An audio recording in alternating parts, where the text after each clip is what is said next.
Nananakit ang ulo ni Derek habang nagdadrive siya patungo sa condominium unit niya. He felt like he had enough problems for today and he badly needed rest.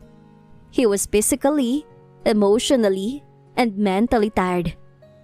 Paano ba naman kasi ay umagang-umaga pa lang ay sinugod na siya ng lawyer ng tita Zenny niya, ang nakakatanda at nag-iisang kapatid ng ama niya.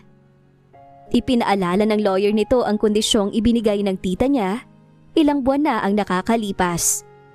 Sa totoo lang ay muntik na nga niyang malimutan ang kondisyong iyon ng kanyang tita Zenny, kung hindi lamang dumalaw sa kanya ang lawyer at nagdagdag pa ng ilang kondisyones tungkol sa provision na iyon.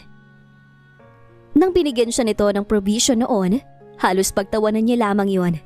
Hindi siya interesado sa alok na ibinibigay nito sa kanya. Ang magarang mansyon nito kung magpapakasal siya sa taon din na yon.